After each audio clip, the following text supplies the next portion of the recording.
taking a look at the rookie goal leaders this season. Tanner Jeannot leading the way. He's got some toughness to go along with those goals as well.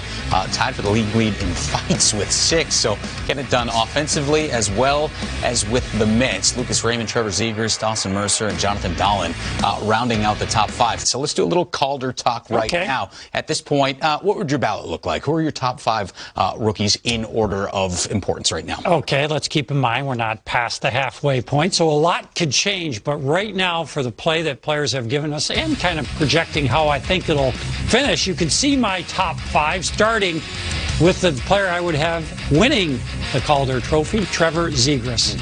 I just can't look past the Michigan, the pass to Sonny Milano. Never mind he's first technically amongst all rookies in points per game. He's not actually first in terms of most points. That does belong to Lucas Raymond. He's been terrific and formed an amazing top line for Detroit. Mo Seider, he's first amongst all rookies in ice time. But honestly, in my opinion, he could be the biggest impact player of this group long term. I got Seth Jarvis in there because we're not talking enough about this kid. He's only played 24 games, but he's got 15 points, and technically he would be 4th highest at .63 points per game. And then, of course, Anton Lundell, the captain of his SM Liga team in Finland. Are you kidding me? How can you be a captain over in Europe of a men's team at that age? Well, he's provided great leadership and some scoring. Only played 31 games, but he's got 18 points. He's been incredibly valuable.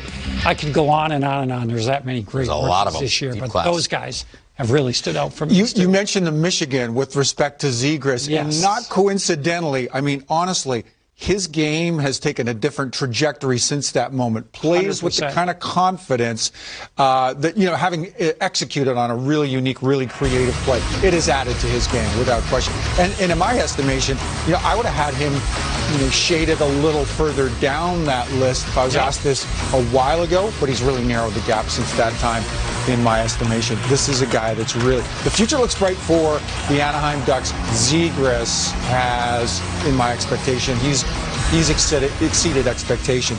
My top 5 looks a little different. I'm glad you paid some respect to Mo Seider because he ends up number 1 on my list for this reason.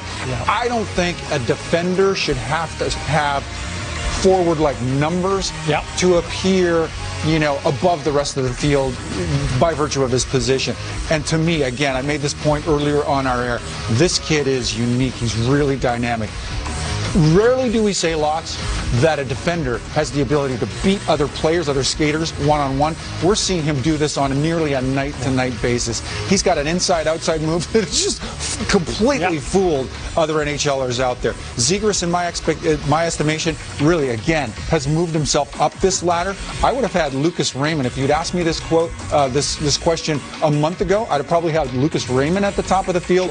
But Seider and Zegras, to me, have kind of narrowed the gap and maybe surpassed what Raymond has done. And that's no knock on Raymond. I think he's been really exciting, a real boon to these Red Wings, and it just leaves you nothing but leaning into the future if you're a fan of the winged wheel. Jeannot, Tanner Jeannot, really, I think a sentimental favorite for me because I like this mix of, he's the leading goal scorer, he's a bit of a bull in a china shop, and he's a really sturdy, physical, impactful player.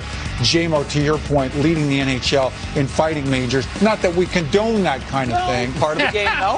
Not that but it might have showed up on your radar. It might have been part of the job description where I was concerned. But no, I do. He's been an important part of why these Preds are where they are today. Tanner Jeannot has virtually come out of nowhere. Really auspicious beginnings, and gosh, he's making an impact for this group. He's got the frame at 210 pounds. Sir. Yes, sir. And that's, even in today's game, I love to see that. Quick revisit back to Mo Seider and a physical dynamic to his game as well. He has sat some big people down in this league. He's a really sturdy defender. I am really excited to see what the future looks like. His game is going to grow by the year. 7 pretty great players for a number of different franchises. We can go on and on and on. And we're leaving out Dawson Mercer. Can I make this point? I don't know when we've had such a stout collection of really talented rookies. And again, your disclaimer is a fair one. We're halfway, but we got a real collection of young guys to talk about. Usually there's an odds-on favorite out of the gate, and that's who we end up singing his praises at the end of the year. This is a great race.